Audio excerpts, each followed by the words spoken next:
신뢰할 수 있는 바른정보, 바른장례 진행자 서혜안입니다. 반갑습니다. 오늘도 김태우 대표님, 이PD님 모셨습니다. 네, 안녕하세요. 안녕하세요.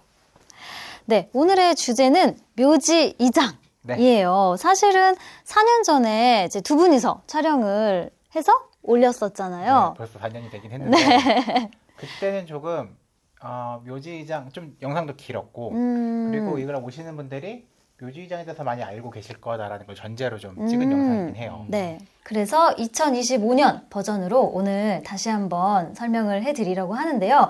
기본적으로 묘지 이장이란 어떤 걸까요? 네, 묘지 이장이라고 하면 기존의 묘를 다른 곳으로 옮긴다.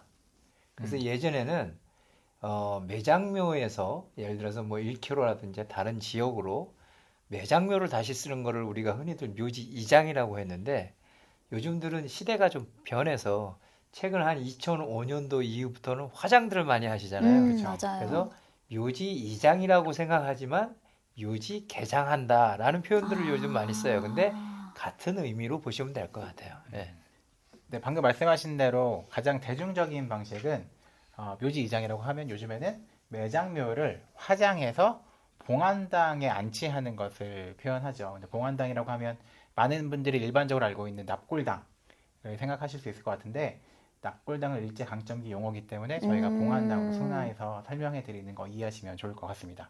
네, 그럼 묘지 이장을 할 때 가장 먼저 어떤 걸부터 시작을 하면 좋을까요? 그러니까 이제 순서가 이제 뭐 사례별로 조금은 틀릴 것 같아요. 네. 근데 이제 흔히들 이제 아무것도 준비가 안 돼 있다. 이거 보시는 분들 대부분 그러실 네, 거예요. 아무것도 준비가 안 돼 있다 그러면 제가 생각하는 첫 번째는 물론 순서는 좀 틀릴 수 있는데 봉안당 그러니까 이장할 곳을 알아본다. 혹은 우리가 흔히 알고 있는 공연묘지 그렇죠. 어디에 안치할지 알아본다 네, 이런 거죠. 그러니까 장지라고 표현을 했잖아요. 예전에.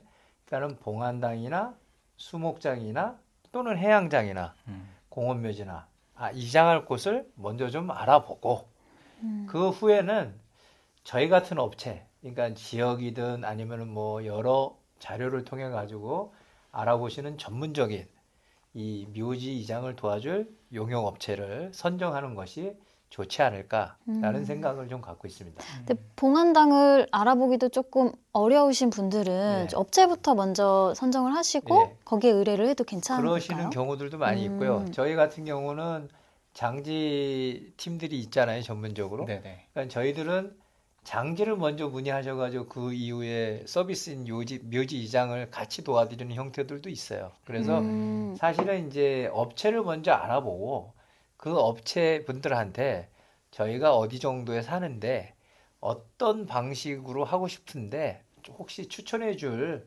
봉안당이라든지 이 추모 시설이 있으십니까? 라고 물어보시면 추천을 좀 해드릴 거예요. 그러면 아무래도 좀 찾아보시는 게 좀 쉬울 수 있죠. 그러니까 아예 아무것도 모르는 상태에서 저한테 갑자기 네. 봉안당을 알아보세요라고 하면 인터넷에 그냥 봉안당 검색하면 될 것 같은데 그래도 업체를 통해서 우리가 뭐 집이 용인인데 그렇죠. 우리 집 주변에 몇 군데 추천해 주세요라고 하면 그걸 기반으로 알아볼 수 있으니까 방금 대표님이 말씀하신 순서는 봉안당을 먼저 알아보는 거지만 사람에 따라서는 업체 먼저 알아보는 것도 그렇죠. 괜찮겠다. 그 다음 순서는 좀 어떻게 하는 게 나을까요? 그 다음에 이제 최근에 조금씩 그 바뀐 게 있는데 예전에는 화장 예약을 고인 이름하고 묘지 주소만 있으면 됐거든요. 근데 요즘은 좀 바뀐 게 개장 신고 필증이 있어야 고유 번호도 있고 그래서 개장 신고 필증을 먼저 신청을 해서 이제 지자체에 가가지고 읍면동사무소에 가셔가지고 하든지 이거 올해 바뀐 거죠? 예 올해 4월에 2025년 4월에 이제 그게 좀 바뀌었어요. 그래서 네. 관리 번호라는 게 14자리가 부여가 됩니다. 그러니까 우리 왜 주민번호처럼 이 고인분의 관리 번호가 부여가 된다는 거예요. 그래서 이중이 예약이 안 되고 첫 번째 그런 것 때문에 제일 먼저 해야 될 것이 화장 예약을 하기 위해서는 개장 신고를 하셔서 신고 필증을 교부 받아야 된다. 그 다음에는 올해 4월까지는 그 이전에는 15일 전부터 인터넷으로 화장 예약을 개장 요구를 할 수가 있었는데 지금은 최대 60일 전부터 할 수 있어요. 그러니까 예를 들어서 12월 1일 또는 30일 날 화장을 하고 싶어 하면 최소 11월 1일부터 화장 예약할 수 있게끔 열리는 거예요. 그래서 개장 신고를 하고 그걸 갖고 그 다음에 화장 날짜를 정해서 화장 예약을 하고 그 다음에는 그 날짜에 맞춰서 이제 파묘를 하는 그런 순서로 진행을 하면 됩니다. 그럼 아까 말씀하신 순서대로 말씀드리면 먼저는 안치할 봉안을 알아보고 그렇죠. 그런 다음에 그것을 대행해줄 업체를 찾아보고 그렇죠. 그리고 개장 신고 예, 그리고 화장 예약 예, 그 이후에는 업체에서 좀 많이 알아서 해주실 텐데 그렇죠. 사실 개장 신고도 업체에서 많이 도와주시긴 하는 거죠. 위임 받아가지고 아. 이제 대리인을 통해 가지고 위임 받아서 뭐 가족 또는 친척 또는 저희 같은 업체에다가 위임할 수 있어요. 개장 신고는. 그리고 예전에 첫 번째 4년 전 묘지 이장하고 조금 차이 나는 거는 정부 24에서도 인터넷으로 신청을 할 온라인 오. 신청이 가능해졌습니다. 이런 게 4년 전이랑 많이 다른 것 예, 같아요. 4년 많이 전에 달라졌네요. 저희가 예전에 찍었던 영상에는 그게 맞아요. 없어요. 그래서 아. 그 영상을 보고 연락 오시는 분들은 화장 예약이 15일 전부터 아닌가요? 온라인은 안 되지 않나요? 이제 맞아요. 이런 얘기들을 하시죠. 그러면 묘지 이장을 할 때 전체 어느 기간 정도를 생각하면 될까요? 그러니까 뭐 저는 그렇습니다. 화장 예약하고 날짜를 원활하게 하려면 사실은 2달 전부터 하면 미리미리 준비하면 좋지만 그렇지 않으면 최소 여러 가지 뭐 이장지를 알아보고 그다음에 업체를 알아보고 개장 신고도 하고 화장 예약도 하고 최소 한 달 정도. 그런데 이게 일주일 만에도 이루어질 수 있어요. 왜 그러냐면 서두르면 오늘 개장 신고해가지고 내일 신고 필증을 받았어요. 그럼 화장 예약 바로 하고 날짜가 있는 날짜 해가지고 바로 진행을 한다면 일주일 안에도 가능을 하다는 얘기죠. 그러나 내가 원하는 날짜에 미리 좀 지정을 해서 하려면 최소 한 달 전이나 2달 전부터는 여러분들이 좀 준비를 미리미리 하셔야 된다라고 제가 말씀드리고 싶어요. 네, 뭐 상황마다 다르겠지만 대략적인 예산도 궁금해요. 사실 제가 늘 궁금해하는 부분이에요. 이거를 잘 얘기해주지 않더라고요. 아, 누구도. 맞아요.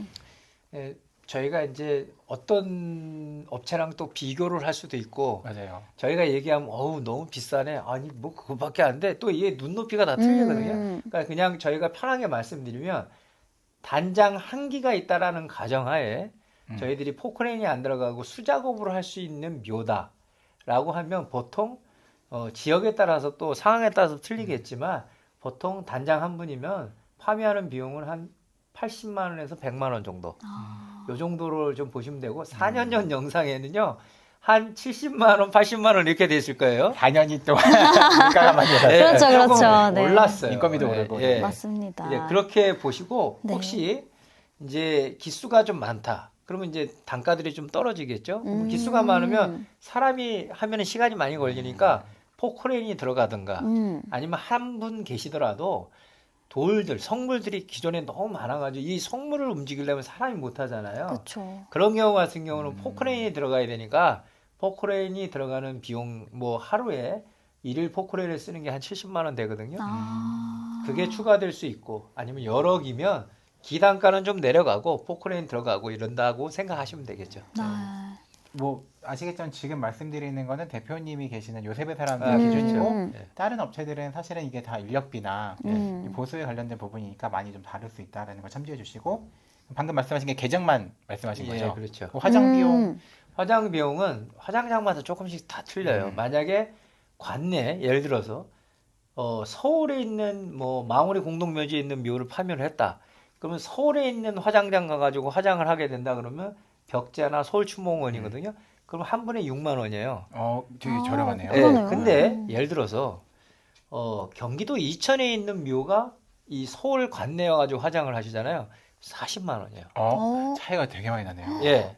그리고 이제 화장장마다 관내냐, 관외냐, 그 다음에 서울에도 관외가 40만 원인데도 있고 50만 원인데도 있고 그래요. 그러면은 제가 그냥 대충 듣기로는 개장에서 화장까지 뭐 한 100만 원에서 200만 원 사이로 대충 생각하시면 뭐 되지 한 않을까. 분 정도면 예, 그죠. 뭐 저기 화장비가 얼마냐에 따라서 틀리니까 저희는 화장비는 직접 내세요 그러는데 예상하는 비용이 화장비에서 조금 차이가 있으실 수 있고 여기서 이제 우리가 돌발 상황이 나올 수 있는 게 조금 있어요. 네. 그러니까 예를 들어서 저희가 한 30년 됐는데 관을 쓰시고 오래된 분을 저희들이 이제 안장을 했을 때 보통 이 육탈이라 그러거든요. 살이 없어지고 유골만 나오시는 형태가 한 15년 정도, 10년에서 15년 정도 지나면 탈골이 잘 되시거든요. 근데 어떤 경우는 토양이라든지 땅의 깊이라든지 아니면 이제 그 습하거나 이런 것들 때문에 30년 되셨는데도 탈골이 안 되는 경우들이 돌발적으로 나와요. 그런 거는 대관을 쓰는 용품하고 수습하는 비용하고 그 화장장까지 앰뷸런스를 이용하셔야 돼요. 그러니까 그런 게 별도로 한 40에서 50만 원 정도 추가될 수 있다. 그냥 그 정도로만 이해하시면 될 것 같아요. 그러면 안치 비용도 있을 텐데 그건 어떻게 될까요? 근데 이제 이 질문은 조금 제가 대답하기 어려운데요. 그렇죠. 안치 비용이 봉안당으로 기준할 때 이제 시에 지자체에 이제 그 추모 시설도 있고 화장장도 있고 이러는 지자체 같은 경우에는 그 시에서 살던 분이 돌아가셨다라고 하면 이 사용료가 이제 기간제로 정해져요. 15년 또는 30년. 그래서 몇십만 원 정도밖에 안 되거든요. 근데 이제 거기에 단점은 안치단의 눈높이를 내가 결정을 못 한다. 못해요. 랜덤으로. 네. 그러니까 만약에 그렇구나. 내가 오늘 이제 뭐 1단부터 8단까지 있는데 오늘은 8단이 쭉 가는 긴데 내가 접수를 하면 그날 접수를 8단이 하면 되고 아우 내가 운 좋게 내가 오늘 접수하는데 5단이 가는 길이면 5단으로 가는 거예요. 근데 엄청 8단과 랜덤이구나. 5단이 가격 차이가 없어요. 지자체에서 하는 거는. 그렇구나. 사용료하고 이런 것만 이제 임대료가. 사설이면 사실 배로 차이 나는. 근데 사설 같은 경우에는 제가 이제 뭐라고 말씀 못 드린 게 기간이 사실은 영구적이거든요. 아까 지자체는 15년이나 30년 또는 한 번 더 연장 뭐 이런 식으로 되는데 근데 사설 같은 경우에는 뭐 맨 아래나 맨 위에 같은 경우에 뭐 8단, 9단 같은 뭐 추모시설보다 틀린데 뭐 200에서 300부터 시작을 하고 가운데 눈높이 개인단이 1,000만 원 또는 VIP 룸이나 이런 데는 그 이상 가는 이제 안치단들도 있어요. 그러니까 같은 봉안당이라도 하더라도 제가 옛날에 대표님과 함께 했던 아너스톤 생각하면 그렇죠. 네. 뭐 눈높이는 얼마, 그렇죠. VIP 룸은 얼마, 그렇죠. 그리고 그 봉안 하나 안치하는 거의 크기에 따라 또 다르고 하기 때문에 말씀하신 대로 이거는 대충도 가격을 얘기하기 좀 어려울 것 같긴 해요. 그다음에 이제 우리가 이 영상에서는 봉안당으로 가는 사항만 지금 얘기를 하지만 사실은 장제 같은 경우가 추모 시설이 뭐 해양장도 있을 수 있고 그다음에 뭐 공원묘지도 있을 수 있고 한 분이 아니라 가족 여러 분을 모실 수 있는 뭐 봉안묘나 평장묘나 이런 것들도 있잖아요. 그래서 장제 같은 경우는 사실은 결정하는 거에 따라서 금액이 좀 차이가 많이 있다라고 이해하시면 될 것 같습니다. 네, 막연하게 이장을 생각만 하시는 분들에게 좀 도움이 될 만한 이야기 마지막으로 해주세요. 제가 매번 영상에서 뭐 전문가라고 말하고 여러분들한테 좋은 정보를 드린다고 하는데 여러분들이 이제 업체를 선정을 할 때 이 업체에 많은 경험이 있는지 또 그렇지 않은지 물론 저희가 무조건 다 업체 경험이 많아서 전문가라고 얘기하는 건 아니지만 여러 지역과 여러 상황과 여러분들이 많이 알아보시고 간단한 질문들을 몇 가지 하시면 그쪽이 전문가인지 아닌지도 알 수 있거든요. 그러니까 여러분들이 이 중요한 일, 평생에 한두 번 정도밖에 하지 않는 이 묘지 이장 파묘하시는 일들을 우리 선친들을 모실 때 좀 이렇게 정성껏 하고 꼼꼼히 체크하고 이렇게 하시려면 아무래도 좋은 업체 또 좀 신뢰가 가는 업체들을 선정하셔서 불편함이 없으셨으면 하는 게 제 간단한 평입니다. 네, 오늘 4년 전과 달라진 묘지 이장에 대해서 더 자세하게 알아봤는데요. 다음에 또 신뢰할 수 있는 바른 정보 가지고 돌아오도록 하겠습니다. 감사합니다. 고맙습니다.